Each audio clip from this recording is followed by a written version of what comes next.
Welcome back to Cityline. We're doing Thanksgiving at the cottage, and oh my goodness, what a cottage we are at. Gorgeous. This beautiful, it's a Verbo, and the thing about Verbo is you get beautiful whole spaces like this. They offer whole private homes, plenty of space so families, groups of friends, or whomever you call your people can stay together. It's been a ton of fun being here. So you've got your people, you've got your friends, you've got your family. They're coming to your spot for Thanksgiving. We have to talk about rules and regulations. We have to talk about etiquette, my friends, because there are things that you should do and you shouldn't do. So if you are hosting, and I'm going to run this by all of you, if you are hosting, do you invite your family first and then everyone else? Or do you just invite anyone and it's a free-for-all and whoever shows up, shows up? Sarah, how about you? I would do them separately. Separately? Is that terrible of me? I would do a Friendsgiving and a family Thanksgiving. You don't even have the meat. I don't think so. It's a different level of fun. Yes. Sorry, family. I'm actually with you. I love my family, but it's a different sort of vibe. So I would do my family, which I love doing all that and getting everyone together. Yeah. And then I would do friends, and then just have it a little later at night on a different day. It makes sense to me because every cluster you have in your life are there for different reasons. Yes. Right? Yes. Yep. It's not all, they're not all created equal. So maybe you want to do your Friendsgiving very differently than your family Thanksgiving. A little bit. Right? How about you, Rand? Yeah, I have to agree.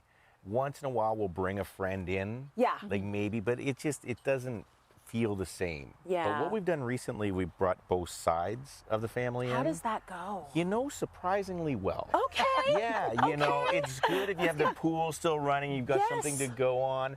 But yeah, it's going well, and then you get both parties done at once. That's true. So you just killed two birds with one stone. You can wake up the next day and feel free and go to your Friendsgivings after that. Right, because then it's party time. See? I will tell you this, I met both sides, I felt. I met Catherine's family, I met your family, and they're all good people. So that's probably why it all works. No fighting, it was pretty good. Yeah, like they're all just chill, good people. Okay, what about this?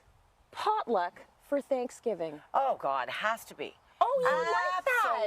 Absolutely. Oh, yeah, with the numbers that we do. Oh, that's true. Absolutely. 22, you can't do a sit-down dinner that you cook and up. everybody's on, and especially when you have, if it's a family that you're doing year after year after year, you just know. Like my cousin John was always on buns. I'm like, why did he get buns? Yeah. Like, I was like, Mom, I would have taken buns. Like, Usually that's all they're capable of. Right. Person, yes. He goes and buys the big bag of buns and he's done. Totally. And then you're like, can you do the ham and the turkey? Stuff, you know? And then the other thing that we always have too, when you have large family and, you know, moving parts, you know, husbands, wives, divorces, all this sort of stuff, my mom was always really strict. There's no +1. I need a full name. I need full name, last name, 1 month before. Wow. Otherwise, they're not coming. I love like your mom. this. I like Very strict on that. Oh, yeah. This is a big thing. I don't mind showing up to the potluck, but I don't want to bring something to things. Wine is always acceptable. Okay, good. Wine if is a that's my course. contribution, then I will do the potluck. Yep. But either I'm hosting it all or not. Okay, what about bringing flowers? I'm not fussy about this as long as you're okay. When you bring the flowers, I'm not putting it in a vase right away. But do you mind people bringing you flowers, Sarah? You're a flower. I love when people bring me flowers. And I would say, for me, I have lots of vessels at home because that's just my thing. So I have lots of places to put them. But if you're going to come to someone's house like you that maybe wouldn't have a vase that you want to just grab and put it in, bring it in a vase. Okay. And then that's part of the gift. So it's already ready to go. So it's not wrapped in the paper and plastic and stuff. You've already trimmed them. You put them in a cute little vase. They don't have to be expensive. And then that's the gift. But are you okay with them just giving you the flowers without a vase, or is that like a faux pas? I prefer it because then I get to do whatever I want with it. But I don't mind but most it. people probably would like it already arranged, so it's not an extra job for them to do the day that they're hosting already, right? Valid. It's done.